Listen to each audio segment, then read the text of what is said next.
நம்முடைய கரங்களில் இருக்கிற வேதாகமத்தை எடுத்து வேதாகம் பள்ளியை நாம் பார்ப்போம்.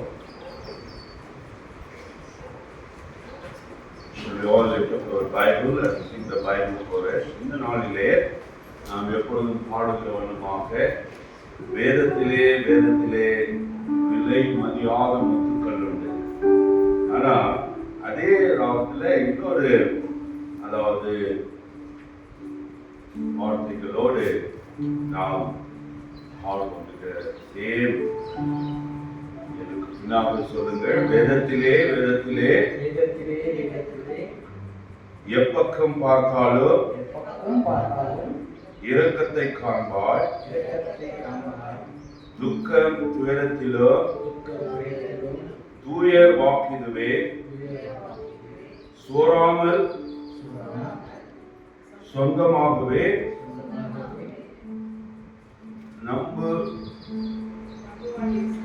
நம்புவாயாக. சொந்தமாகவே நம்புவாயாக. வேதத்திலே எப்பக்கம் பார்த்தாலும் இரக்கத்தை காண்பாய், துக்கம் துயரத்திலோ தூயர் வாக்கிதுவே, சோராமல் சொந்தமாய் நம்புவாயாக. வேதத்திலே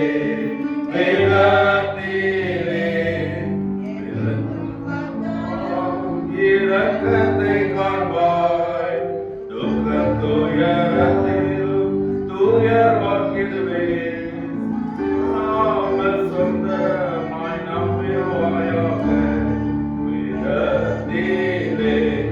வேதத்திலே எப்பக்கம் பார்த்தாலும் இரக்கத்தை காண்பாய், துக்கம் துயரத்திலும் தூயர் வாக்கிதுவே, சோராமல் சொந்தமாய் நம்புவாயாக.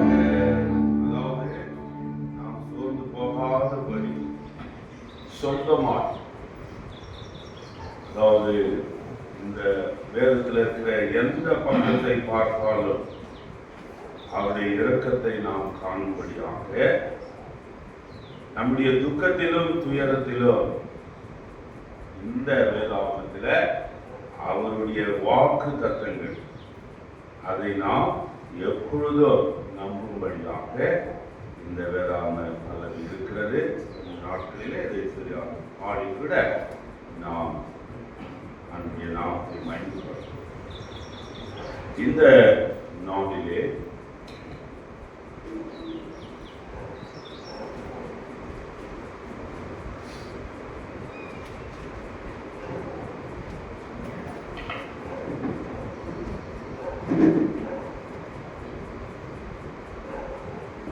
நாம் ஆராதனைக்கு செல்வதற்கு முன்பதாக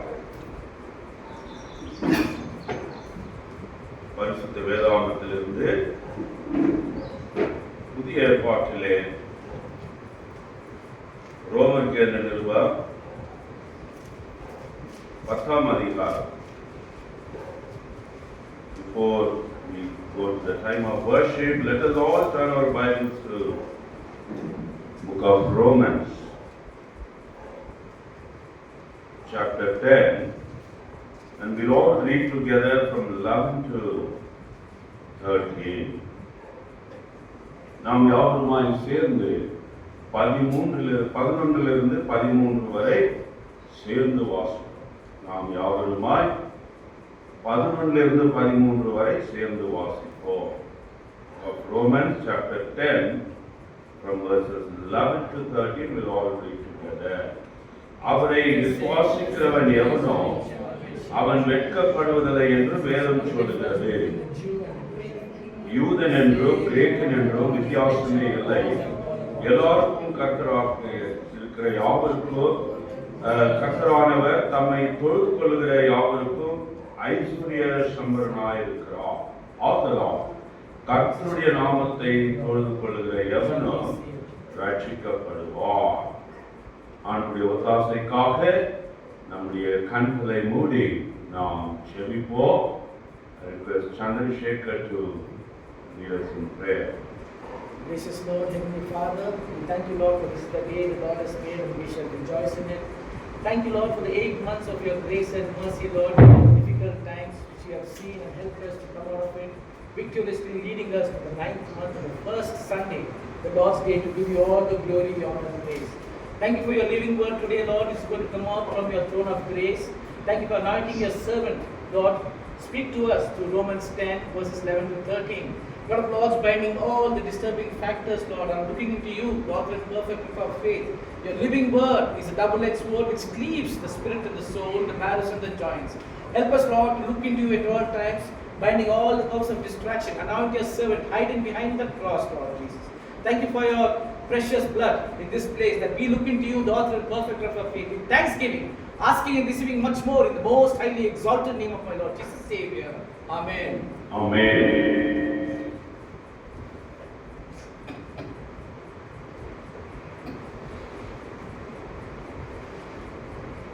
கடந்த வாரத்தில் ஏற்கனவே யாவரும் செபித்த வண்ணமாக விஜயநகராவில் இருக்கிற ஒரு கிளை சபை branch at Vijayanagara, the Carmel Prayer House, I was being called there to share the word. அவர்களோ நம்முடைய கில்கால் சபைக்காக அவர்கள் செபித்துக் கொண்டிருக்கிறார்கள். அண்ணன் அலைசரன் இருக்கும்போது அவர்கள் யாவரும் சின்னப்பவனில் அண்ணனோடு இணைந்து அவர்கள் ஊழியர்களை செய்தவர்கள். அவருடைய பிள்ளைகள் தான் அந்த இடத்துல நாட்களிலே அவர்கள் கூடி வருகிறார்கள். ஸோ அன்றைக்கு அவர்கள் தேசோமையில் கூட அந்த நாட்களிலே அங்கே அவர் மத்தியில் கர்த்தருடைய வார்த்தையை பகிர்ந்து கொள்ளும்படியாக கேட்டுக்கொண்டார்.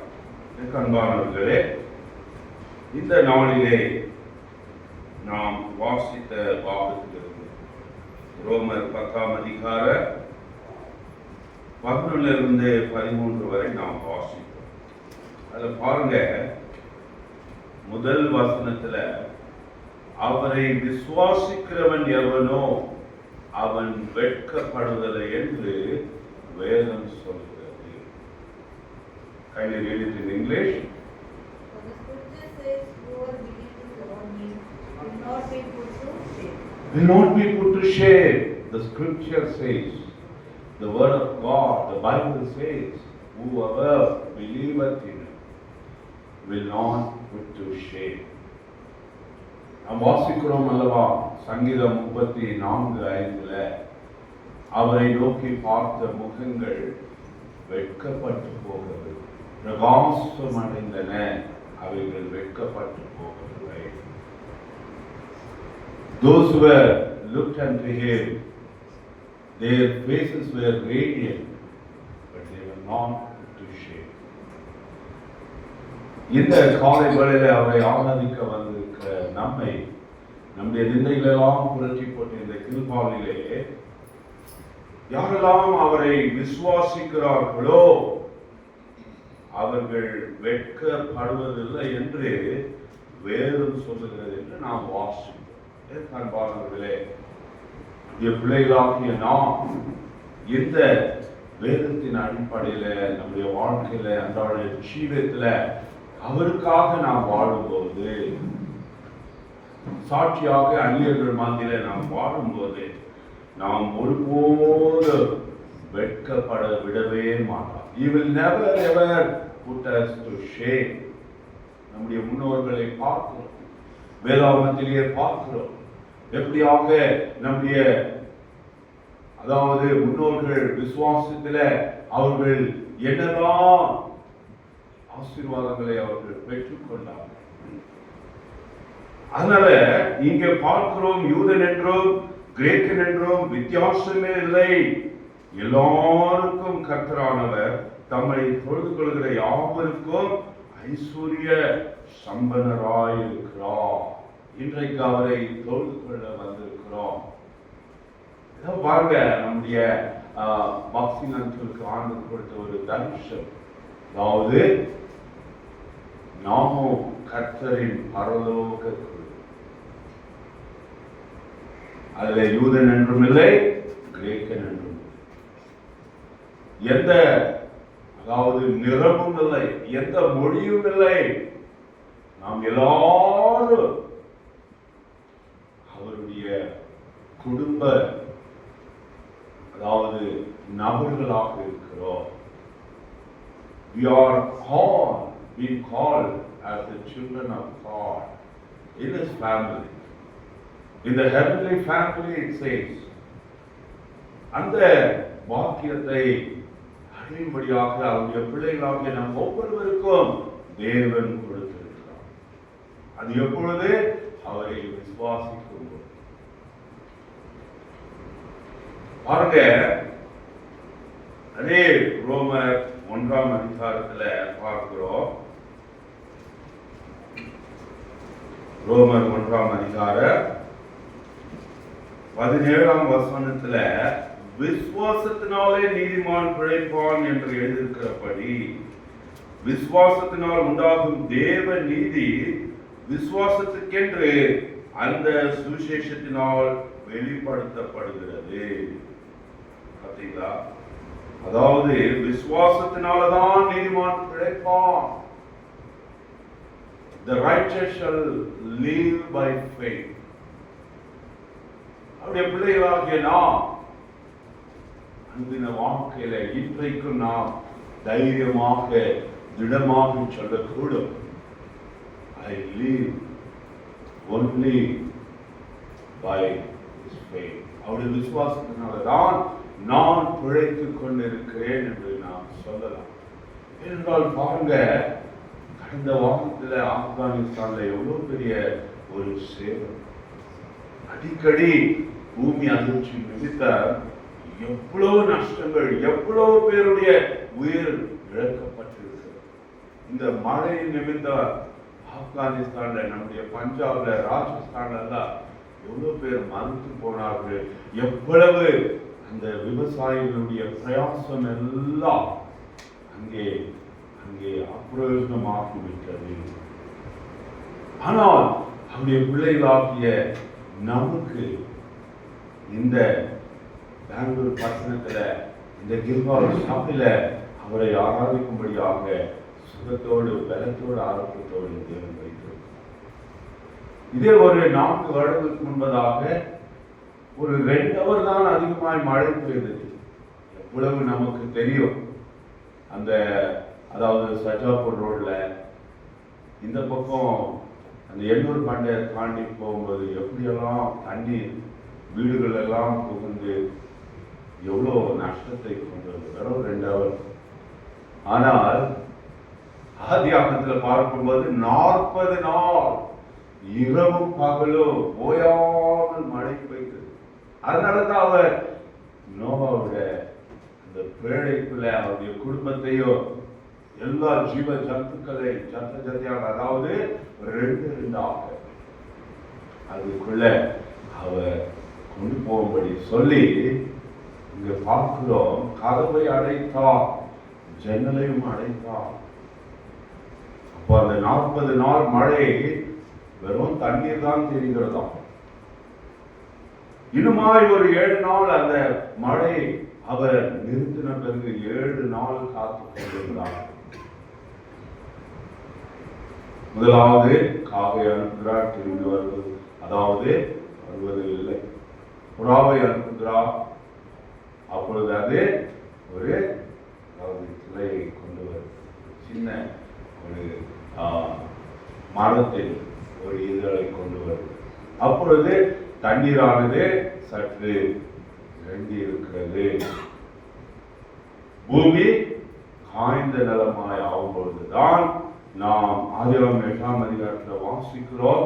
அவர் அந்த நோவாவையோ குடும்பத்தையோ அந்த பேழைக்குள் இருந்த யாவரையும் கர்த்தர் நினைத்தார் என்று நாம் வாசிக்கிறோம். கதவு அப்பொழுது திறக்கிறார். அன்பானவர்களே, நம்முடைய வாழ்க்கையிலும் கூட கர்த்தர் நம்மை அவர் நினைத்திருக்கிறதுனால அப்பேற்பட்ட விசுவாசம் நமக்குள்ளே இருக்க வேண்டும்.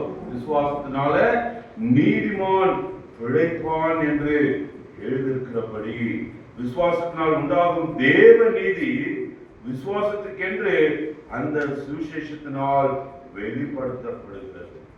அந்த சுவிசேஷத்தினாலே வெளிப்படுத்தப்படுகிறது.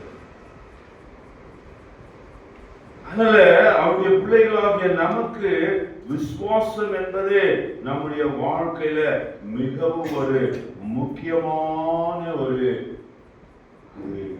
அதாவது நம்முடைய வாழ்க்கையில முக்கியமான ஒரு கட்டமாக நாம் அதை கடைபிடிக்க வேண்டும்.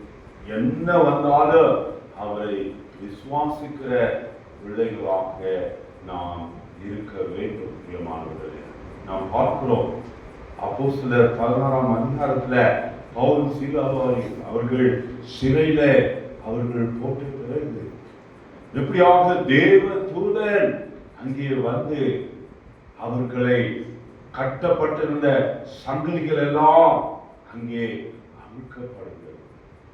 அவர்களை வெளியே கொண்டு வருகிறார். இதை அங்கே காவல் காத்து கொண்டிருந்த அந்த போர் சேவகர்கள்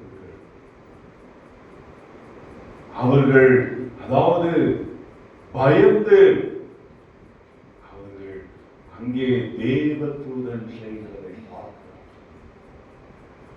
அதற்கு பிற்பாடு நாம் பார்க்கிறோம், நாங்கள் ரட்சிப்படைய என்ன செய்ய வேண்டும் என்று அங்கே பவுலையும் சீலாவையும் பார்த்து அவர்கள் கேட்கிறார்கள். அங்கே நாம் வாசிக்கிறோம்,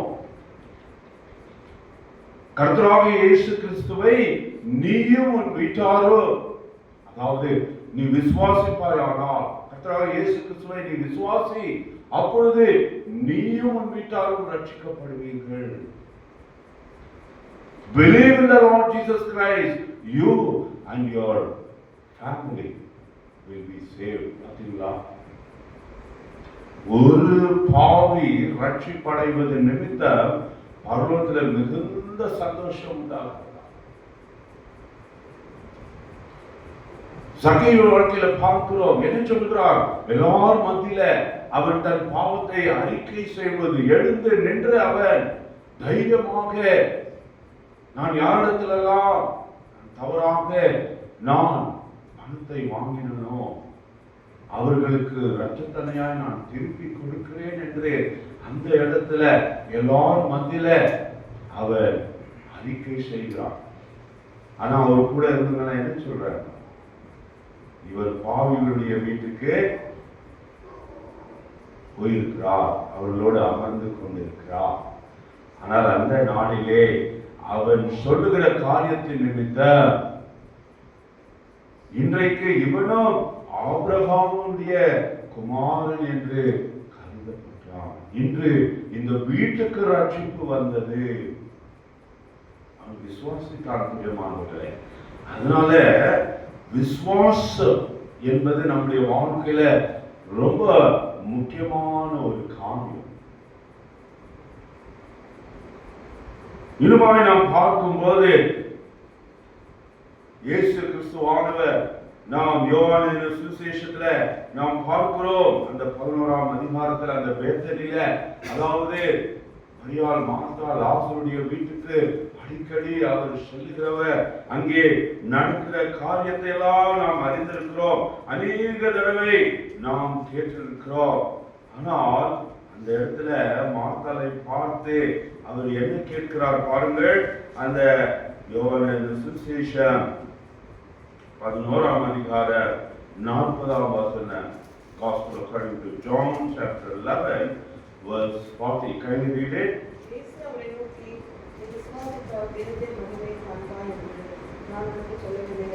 நீ விசுவாசித்தால் தேவனுடைய மகிமையை காண்பாய் என்று நான் உனக்கு சொல்லவில்லையா என்றார். என்ன சொல்றா? அதுக்கு மேல இருக்கிற வசனத்துல பார்க்கிறோம், அதாவது மரித்தனுடைய சகோதரியாகிய மார்த்தாள் அவரை நோக்கி, ஆண்டவரே, இப்பொழுது நானுமே 4 நாளாயிற்றேன். அதாவது 4 நாள்ன்றாங்க. As I am standing here, when I was in the operation of IPKF, Indian Peacekeeping Force, அதுல வந்து நான் ஒரு இதுல இருக்கும்போது அந்த சென்னையில அந்த பாடியிலெல்லாம் கொண்டு வந்து ஸ்ரீலங்காவில் வந்து இருக்கிறார். That was a very confident place. அது எவ்வளோ 10 நாள் ஆயிடுச்சு. இட் வாஸ் நாட் எம்பார்ம்டு, எந்த மெடிசனும் போட்டில்ல. அது எவ்வளோ நாள் அவற்றின் மத்தியில அதெல்லாம் ட்ரக்கில் லோடு பண்ணி அது எடுத்துட்டு வரணும். இங்கே 4 நாள் ஆயிற்றே, நாளுமே என்று சொல்லுகிறான். அவர் பார்த்து இயேசுவானவர் என்ன சொல்லுகிறார்? நீ விசுவாசித்தால் தேவனுடைய மகிமையை காண்பாய் என்று நான் உங்களுக்கு சொல்லவில்லையா? எனக்கு அன்பான சவுனே சவுன், இதோ இந்த வருடத்தின் இந்த 9ஆம் மாதத்திலும் கூட பிரவேசிக்க செய்து இந்த 7ஆம் நாள், 7 என்ற வார்த்தை பரிபூர்ணத்துக்கு சாதகமாக இருக்கிறது. The word, அதாவது number 7 speaks of perfect. இந்த நாளிலே நாம் அவரை ஆராதிக்க வந்திருக்கிற நம்முடைய விசுவாசம் எப்படிப்பட்டதாக இருக்கு? அதனால பிரியமானவர்களே, நாம் வாசித்த அந்த ரோமருக்கு எழுதின நிருபம் அந்த 10ஆம் அதிகாரத்துல நாம் வாசித்த வண்ணமாகவே, அதாவது நம்முடைய விசுவாசம் இன்றைக்கு நாம் ஆராய்ந்து பார்க்க வேண்டியதாக இருக்கிறது. அவரை விசுவாசிக்கிறவன் எவனோ அவன் வெட்கப்படுவதில்லை என்று வேதம் சொல்லுகிறது. நீ எல்லாவற்றிலும் அவரை விசுவாசிக்கிறாயா என்பதுதான் ஒரு கேள்விக்குறியாக இருக்கிறது.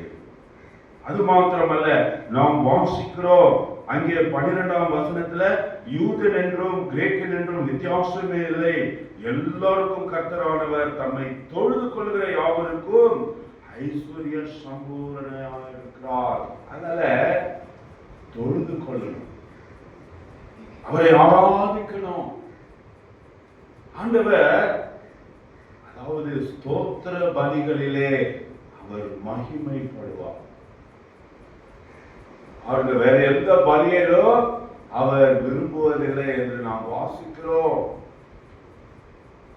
ஸ்தோத்திர பலியிடுகிறவன் என்னை மகிமைப்படுத்துவான் என்று வேதத்துல எழுதப்பட்டிருக்கிறது. இதுமாதிரி ஏசாயா தீர்க்கதரிசியில நாம் பார்க்கிறோம்.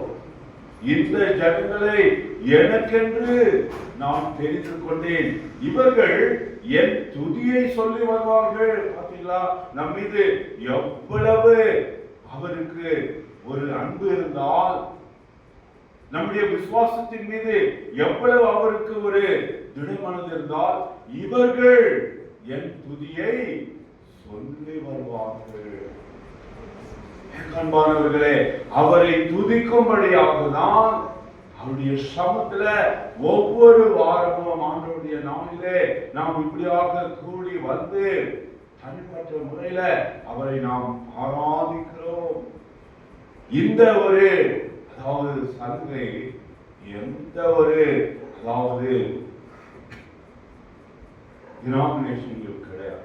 மற்ற எந்த ஒரு இதுலயோ தனிப்பட்ட முறையில உன் வாயை திறந்து நீ ஆராதிக்கும்படியாக அருமையான, அதாவது நாம் வாசிக்கிறோமே அப்போஸ்தலர் 2:42 பிரகாரமாக தான் இந்த ஒரு அதாவது பாக்ஸிங் குரூப் ஆனது அதன் மீது ஆதாரமாக ஆரம்பிக்கப்பட்டது. அதனால பிரியமானவர்களே, அவரை தொழுது கொள்வதாக இருக்க வேண்டும். அவரை தொழுது கொள்கிற யாவருக்கும் ஐஸ்வர்ய சம்பரனாய் இருக்கிறார். Can you read that in English, please? 12th verse. For there is no distinction between Jew and Greek, for the same Lord over all is rich to all who call upon him. Yes, he is rich. அவர் ஐஸ்வர்ய சம்பரனாய் இருக்கிறார். யாரெல்லாம் அவரை தொழுது கொள்கிறார்களோ, அது மாத்திரமல்ல 13ஆம் வசனத்துல ஆதலால் கர்த்தருடைய நாமத்தை தொழுது கொள்கிற எவனும் ரட்சிக்கப்படுவார். என் அன்பான சகோதரியே, அவரை தொழுது கொள்வது நிமித்தம் நாம் ரட்சிக்கப்படுகிறோமா? எப்படி இந்த பயங்கரமான பாவ உலகத்தில பலவிதமான அக்கிரமத்திலும் அநியாயத்திலும் மூழ்கி இருக்கிற இந்த உலகத்திலே அந்நியர்கள் மத்தியிலே தேவன் ரட்சக பெருமானாகிய இயேசு கிறிஸ்துவை, அதாவது நாம் அறிந்திருக்கிறோம், ஏகசுதனாகிய ஒரே பேரான குமாரனாகிய இயேசு கிறிஸ்துவையே இந்த விண்ணுலகிலே நமக்காக அவர் அனுப்பினார். அவர் ரட்சக பெருமான், பாவிகளை ரட்சிக்கும்படியாக கர்த்தராகிய இயேசு கிறிஸ்துவானவர் இந்த உலகத்துக்கு வந்தார். இந்த உலகத்தின் பாவத்தை போக்கும் ரட்சகராக வந்தார் பிரியமானவர்களே. அதனால இங்கு பார்க்கிறோம், கர்த்தருடைய நாமத்தை தொழுது கொள்கிற எவனும் ரட்சிக்கப்படுவான். அந்த இடத்துல அவர்கள் கேட்கிறார்கள், நாங்கள் ரட்சிக்கப்படுவதற்கு என்ன செய்ய வேண்டும்? பார்த்தீங்களா? We should come to that. அதாவது situation. ஆண்டவரே, ஒவ்வொரு தடவையும் உங்களுடைய சமூகத்தில் நான் வந்து கொண்டிருக்கிறேனே, பலவிதமான காரியங்களிலிருந்து நாம் ரட்சிக்கப்பட வேண்டுமே, நாம் என்ன செய்ய வேண்டும்? What I have to do to be saved? நீ கர்த்தராகிய இயேசு கிறிஸ்துவை விசுவாசி, அப்பொழுது நீயும் உன் வீட்டாரும் ரட்சிக்கப்படுவீர்கள். அதனால விசுவாசம் என்பது மிகவும் நம்முடைய வாழ்க்கையில மிகவும் முக்கியமான ஒரு காரியமாக இருக்கிறது. நாம் பார்க்கிறோம், நம்முடைய முன்னோடிகள் எப்படியாக விசுவாசித்தார்கள். ஆபிரகாமை பார்க்கும்போது அவன் விசுவாசத்தின் தகப்பன் என்ற பெயரை பெற்றான். இல்லைங்களா? நாம் வாசிக்கிறோம் பாருங்க, ரோமர் நிருபத்துல 4ஆம் அதிகாரத்தில் அதை நாம் பார்க்கிறோம். அதாவது 17 வாசிங்க, 17ஆம் வசனம், ரோமன் 4:17.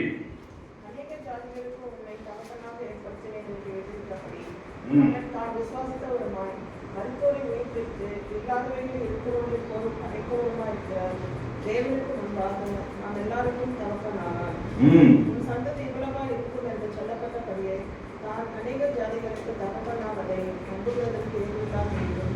அதை நம்பிக்கையோடு விசுவாசித்தான். அவன் விசுவாசத்திலே பலவீனமாய் இருக்கவில்லை.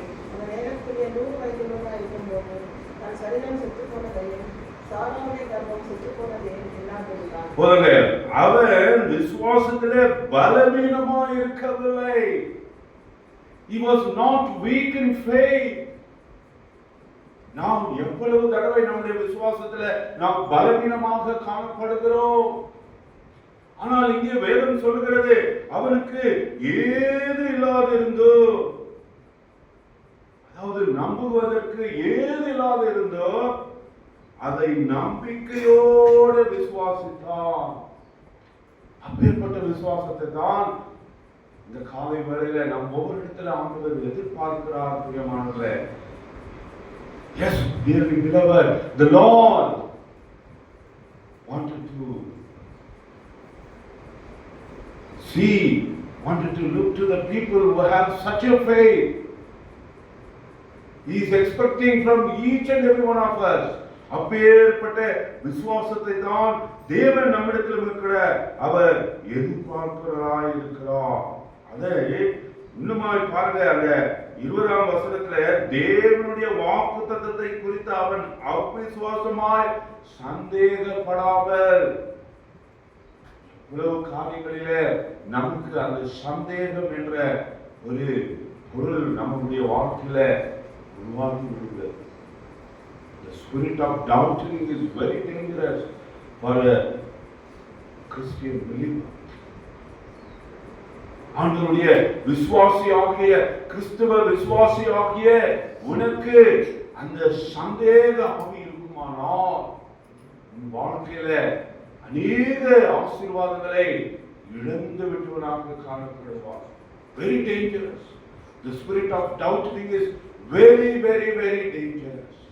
இங்கே பார்க்கிறோம், அதாவது அவன் விசுவாசத்திலே தேவன் வாக்குத்தத்தம் பண்ணியதை குறித்து அவன் அவிசுவாசமாய் சந்தேகப்படாமல் தேவன் வாக்குத்தத்தம் பண்ணினதை நிறைவேற்ற வல்லவராய் இருக்கிறார் என்று முழு நிச்சயமாய் நம்பி தேவனை மகிமைப்படுத்தி விசுவாசத்தில் வல்லவனானான். இதை நாம் செய்ய வேண்டும்.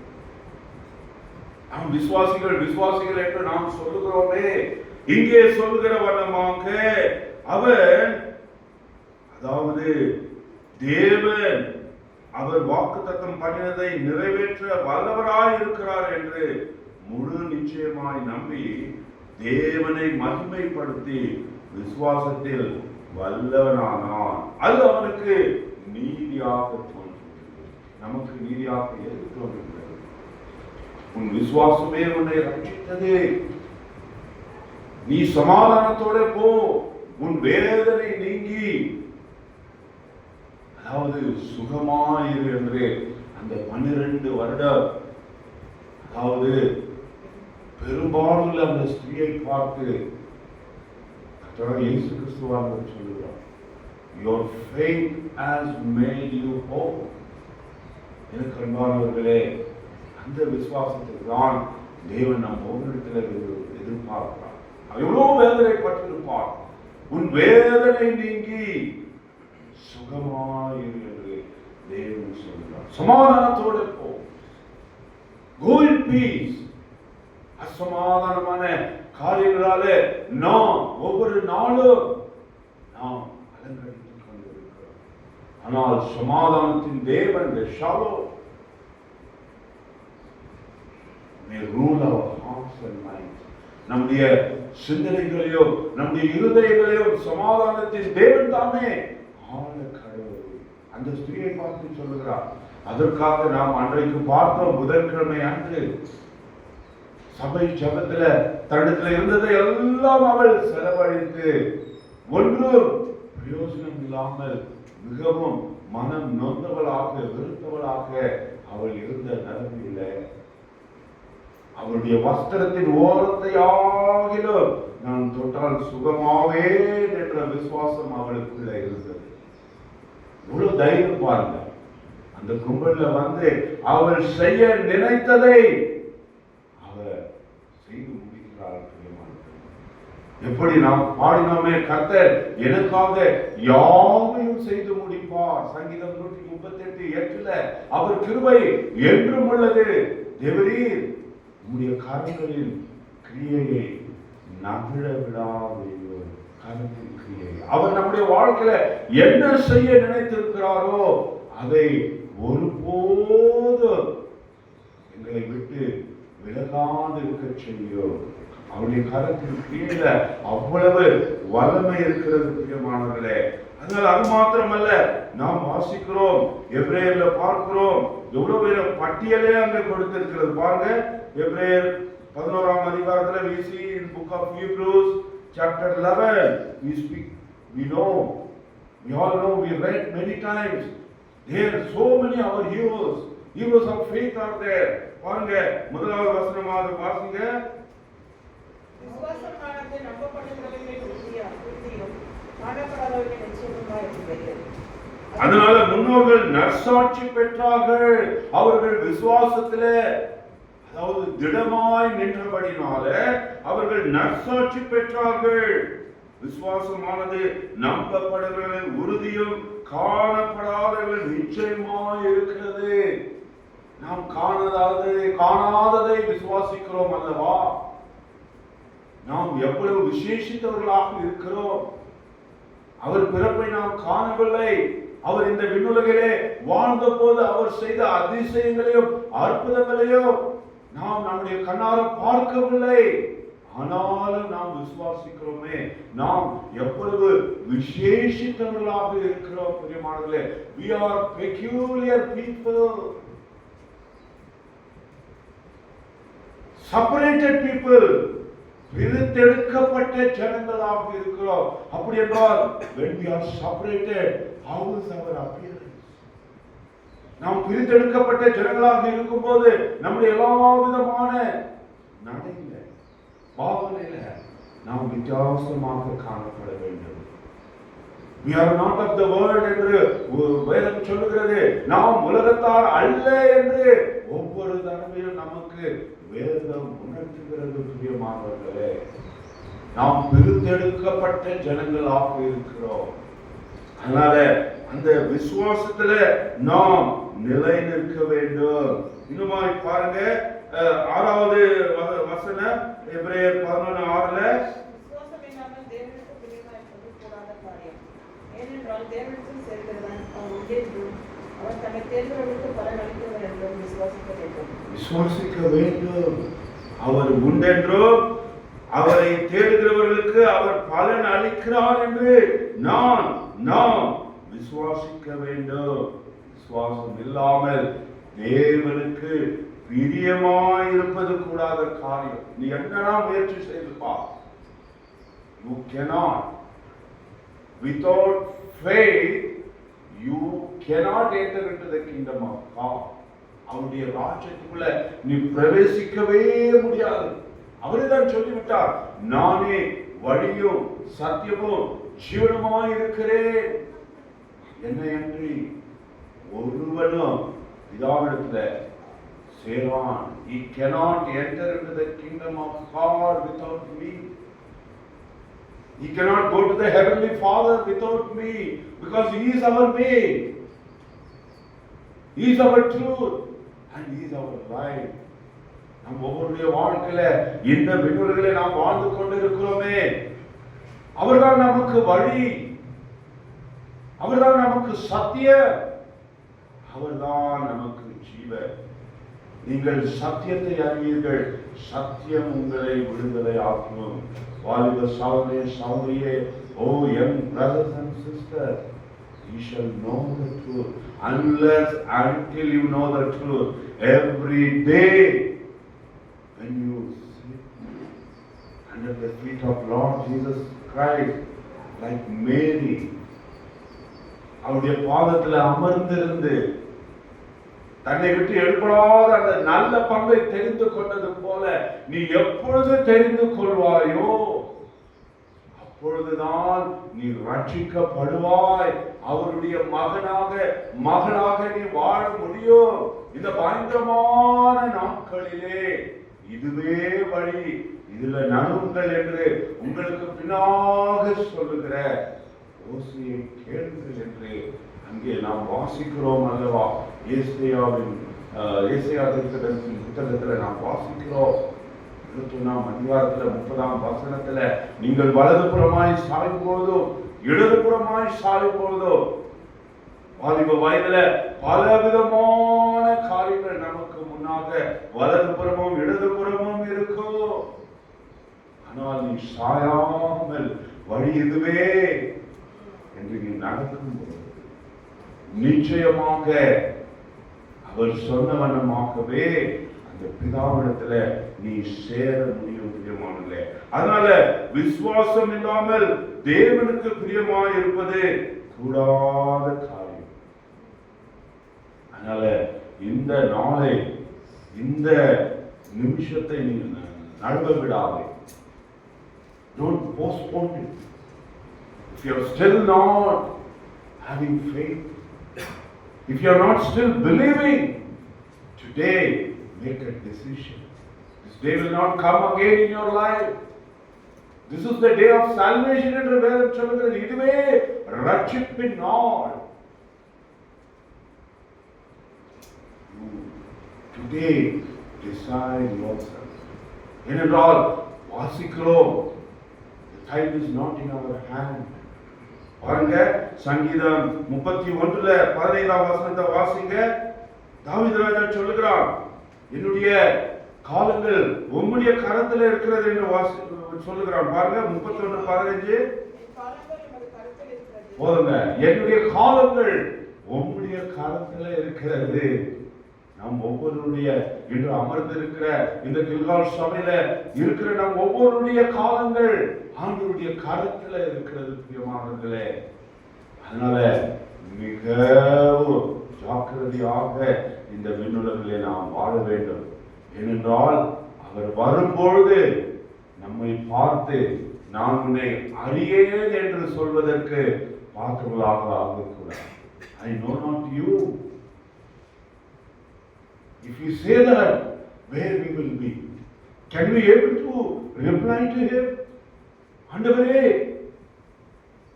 எவ்வளவாய் நான் உம்முடைய ஆலயத்தில் நான் பிரயாசப்பட்டேனே. You will never ever consider all that unless until you have faith. அவரை சொந்த ரட்சகராக நீ ஏற்றுக்கொண்டு அவருடைய பிள்ளைகளாக ஆகும் அதிகாரத்தை அவர் கொடுக்கிறாரே, அந்த அதிகாரத்தில் நீ வாழும் பொழுதுதான் உன் விசுவாசம் உன்னை ரட்சிக்கும். பிரியமானவர்களே, அதனால கொடுத்த அந்த எச்சரிக்கையின் பிரகாரமாக விசுவாசம் இல்லாமல் தேவனுக்கு பிரியமாய் இருப்பது கூடாத காரியம். இந்த முழு அதிகாரத்தில் பார்க்கிறோம் விசுவாசத்தை குறித்து. கடைசியாக அந்த அதிகாரத்தில் 39-40 வாசிங்க. இவர்கள் எல்லாரும் விசுவாசத்தினாலே, ஹீப்ரூஸ் 11:39-40, இவர்கள் எல்லாரும் விசுவாசத்தினாலே நற்சாட்சி பெற்று வாக்குத்தத்தம் பண்ணப்பட்டதை அறியாமல் போனார்கள். அவர்கள் நம்மை அல்லாமல் பூரணர் ஆகாதபடிக்கு விசேஷித்த நன்மையானதொன்றை தேவன் நமக்கென்று முன்னதாக நியமித்திருந்தார். பார்த்தீங்களா? It is already has kept for us. That's why the Paul boldly says, பாருங்க என்ன சொல்றார் அப்போஸ்தலனாகிய பவுல் 2 தீமோத்தேயு 4:7. what he says? விசுவாசத்தின் நல்ல போராட்டத்தை போராடினேன். வாசிங்க. நல்ல போராட்டத்தை போராடினேன், ஓட்டத்தை முடித்தேன், விசுவாசத்தை காத்துக்கொண்டேன். இது முதல் நீதியின் சீடன் எனக்காக வைக்கப்பட்டிருக்கிறது. நீதியுள்ள நியாயாதிபதியாக கர்த்தர் நாளிலே அதை எனக்கு தந்தருவார். எனக்கு மாத்திரமல்ல, அவர் பிரசன்னமாகுதலை விரும்பும் யாவருக்கும் அதை தந்தருவார். யாவருக்கும் தந்தருவார். அவருடைய பிரசன்னமாகுதலை விரும்புகிறாயா? இந்த காலை வேளையில் அவரை ஆராதிக்க வந்திருக்கிற நீ, அவர் பிரசன்னமாகுதலை நீ விரும்புகிறாயா? அப்பேற்பட்டவர்களுக்கு தான் அங்கே சொல்லுகிறார், நீதியுள்ள நியாயாதிபதியாகிய கர்த்தர் அந்நாளிலே அதை எனக்கு தந்தருவார், எனக்கு மாத்திரம் அல்ல என்று சொல்லுகிறார். பார்த்தீங்களா? நம் ஒவ்வொருவருக்கும் அவனுடைய பிள்ளைகளாக ஞானஸ்தான சாட்சி பெற்று அவருடைய மேலில பங்கேற்கிற ஒவ்வொரு பிள்ளைகளுக்கும் அந்த பாக்கியத்தை கொடுக்கிறார். சௌகியே, இன்னும் எவ்வளவு நாட்களாக நீ தாமதித்துக் கொண்டிருப்பாய்? இன்னும் எவ்வளவு நாட்களாக இன்றைக்கு வேண்டாம் என்று நீ தீர்மானித்துக் கொண்டிருப்பாய்? அடுத்த நிமிடம் நம்முடைய கரங்களில் இல்லை. நாம் வாசித்த வண்ணமாக நம்முடைய நாட்கள், நம்முடைய நேரம் அவருடைய கரத்தில் இருக்கிறது. பிரியமானதுல அது மாத்திரமல்ல, பாருங்க நம்ம இன்னும் என்ன வாசிக்கிறோம் பாருங்க. யாக்கோபுல இன்னும் ஆழமான விசுவாசத்தை குறித்து எவ்வளவு ஆழமாக அங்க சொல்லப்பட்டிருக்கு பாருங்க. யாக்கோபின் புத்தகம் 2ஆம் அதிகாரம் 14ஆம் வசனத்திலிருந்து வாசிங்க. Book of James chapter 2 from verse 14. சகோதரரை தனக்கு விசுவாசம் உண்டு என்று சொல்லியும் கிரியைகளில் இல்லாதவனானால் அவனுக்கு பிரயோஜனம் என்ன? அந்த விசுவாசம் அவனை ரட்சிக்குமா? கிரியைகளில் காட்டினங்க. இங்கு சொல்லப்பட்டிருக்கிறது, என் சகோதரரே, என் சகோதரியே, ஒருவன் தனக்கு விசுவாசம் உண்டு என்று சொல்லியோ கிரியைகள் இல்லாத நாள் அவனுக்கு பிரயோஜனம் என்ன? அந்த விசுவாசம் அவனை ரட்சிக்குமா?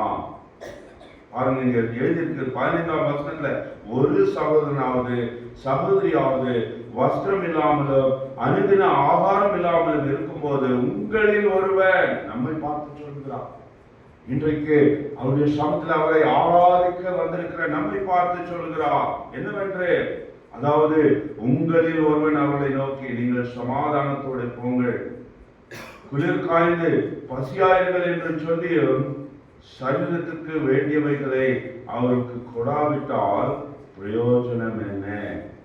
அப்படியே விசுவாசமும் கிரியைகள் இல்லாதிருந்தால் தண்ணீர் தானே செத்ததா இருக்கும். கிரியையில காண்கிறோம் நம்முடைய விசுவாசத்தை. இல்லையென்றால் it is dead, செத்ததா இருக்கும் என்று வசனம் சொல்லுகிறது. அதனால விசுவாசத்தினால நீதிமான் பிழைப்பான். இதை நாம் விசுவாசிக்க வேண்டும். கிரியைகளிலே நான் காண்பிக்காமல் போனால் என்னுடைய விசுவாசமானது செத்ததாக இருக்கும் பிரியமானவர்களே. அதனால இந்த காலை வேளையில நம்மை நாமே சரிப்படுத்த ஆண்டுடைய சமத்துல அவரை தொழுது கொள்ள வந்திருக்கிற நாம் நம்முடைய விசுவாசம் எப்படிப்பட்டதாக இருக்கிறது பாருங்க. அதே யாக்கோபு 3ஆம் அதிகாரத்துல 24ஆம் வசனம் வாசிங்க. ஆதலால் வாசிங்க 2:24 James 2:24. ஆதலால் மனுஷன் விசுவாசத்தினாலே மாத்திரமல்ல கிரியைகளினாலேயும் நீதிமானாக்கப்படுகிறான் என்று நீங்கள் காண்கிறீர்கள். கிரியைகளினாலே நீதிமான்களாக்கப்படுகிறோம். அதனால எனக்கு அன்பானவர்களே, நம்முடைய விசுவாசமானது கிரியைகளினாலே நாம் காண்பிக்க வேண்டும். தேவன் தாமே நாம் ஒவ்வொருவருக்கும் அப்பேற்பட்ட அந்த விசுவாசத்தை நமக்கு தருவாராக. நம்முடைய விசுவாசத்துல நாம் நாளுக்கு நாள் நாம் வளர வேண்டியதாக இருக்கிறது. நம்முடைய விசுவாசத்துல மாட்டாளை பார்த்து சொன்னது போல நீ விசுவாசிப்பாயானால் தேவனுடைய மகிமையை காண்பாய். If you believe, you will see the glory of God. இன்றைக்கு எந்த காரியத்தை நீ விசுவாசியாமல் அமர்ந்து கொண்டிருக்கிறாய்? இது எனக்கு நேரிடுமோ இல்லையோ என்று அங்கலாய்த்துக் கொண்டிருக்கிறாயா? சந்தேகத்தோடு உட்கார்ந்து கொண்டிருக்கிறாயா? என் வாழ்க்கையில, என் பிள்ளைகளுடைய வாழ்க்கையில இது நடக்குமா இல்லையா என்று யோசித்துக் கொண்டிருக்கிறாயா? நீ விசுவாசி பதறான் என்று நாம் வாசிக்கிறோம். அவன் வெட்கப்படுவதில்லை என்று நாம் இன்றைக்கு நாம் பார்த்தோம். நீதிமான் விசுவாசத்தினால பிழைப்பான் என்று நாம் வாசித்தோமே. எனக்கு அன்பானவர்களே, நம்முடைய விசுவாசத்தை இந்த காலை வேளையில அவரை ஆராதிப்பது முன்பதாக நம்மை நாமே ஆராய்ந்து பார்ப்போம். முடியுமாய் அந்த ரோமருக்கு நிருபம் 10ஆம் அதிகாரத்துல அந்த நாம் வாசித்த அந்த 13ஆம் வசனத்துல, ஆதலால் கர்த்தருடைய நாமத்தை தொழுது கொள்கிறவன் எவனும் ரட்சிக்கப்படுவான். அதற்கு கீழே என்ன எழுதியிருக்கிறது? அவரை விசுவாசியாதவர்கள் எப்படி அவரை தொழுது கொள்ளக்கூடும்? எப்படி தொழுது கொள்வார்கள்? அவரை குறித்து கேள்விப்படாதவர்கள் எப்படி விசுவாசிப்பார்கள்? பிரசங்கிக்கிறவன் இல்லாவிட்டால் எப்படி கேள்விப்படுவார்கள்? அனுப்பப்படாவிட்டால் எப்படி பிரசங்கிப்பார்கள்? சமாதானத்தை கூறி நற்காரியங்களை சுவிசேஷமாய் அறிவிக்கிறவருடைய பாதங்கள் எவ்வளவு அழகானவைகள் என்று எழுதியிருக்கிறதே. It is written. அதாவது அந்த பர்வதத்தின் மேல் அவருடைய கால்கள் எவ்வளவு அழகாக இருக்குமா! சுவிசேஷத்தை அறிவிக்கிறது எவ்வளவாய் நாம் அறிவிக்கிறோம் பிரியமானவர்களே. பாருங்க, அதை நாம் சங்கீதத்தில் இதுல ஏசாயாவில் வாசிக்கிறோம். அதை பாருங்க, ஏசாயாவின் புத்தகம் 52ஆம் அதிகாரத்தில் நாம் பார்க்கிறோம். பாருங்க, Book of Isaiah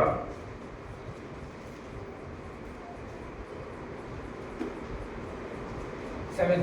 Yes, kindly read it, brother. How beautiful upon the mountains are the feet of him that bringeth good tidings, that publisheth peace, that bringeth good tidings of good, that publisheth salvation. That said that Zion thy God reigneth. சமாதானத்தை குறித்து நற்காரியங்களை சுவிசேஷமாய் அறிவித்து ரட்சிப்பை பிரசித்தப்படுத்தி தேவன் ராஜரிகம் பண்ணுகிறார் என்று சீயோனுக்கு சொல்லுகிற சுவிசேஷத்துடைய பாதங்கள் மனிதனுடைய மேல் எவ்வளவு அழகாய் இருக்கின்றன! எவ்வளவு அழகாய் இருக்கிறது! யாருடைய கால்கள்? அதாவது சமாதானத்தை கூறுகிறவர்கள், நற்காரியங்களை சுவிசேஷமாய் அறிவிக்கிறவர்கள், ரட்சிப்பை பிரசித்தப்படுத்துகிறவர். உன் தேவன் ராஜரிகம் பண்ணுகிறார் என்று யாரெல்லாம் சொல்லுகிறார்களோ அவருடைய பாதங்கள் மலையின் மேல் எவ்வளவு அழகாய் இருக்கின்றன. அதனால முடிந்த அளவுக்கு அவருடைய பிள்ளைகளாக வாழ்கிற நாம், ரட்சிக்கப்பட்டவர்களாகிய நாம் இந்த ரட்சிப்பை சுவிசேஷமாய் மற்றவர்களுக்கும் கூட நாம் அறிவிக்க வேண்டும். அப்பொழுதுதான் நம்முடைய பாதங்கள் அந்த மலையின் மேல் இவ்வளவு அழகாக காணப்படும். அதனால பிரியமானவர்களே, இந்த வார்த்தைகளோடு இந்த காலை வேளையில நாம் அவரை நாம் தொழுது கொள்வோமா? அவரை நாம் ஆராதிப்போமா? ஒரு நிமிடம் நம்முடைய கண்களை மூடி அவனுடைய சமத்துல மௌனமாய் நம்முடைய இருதயத்துல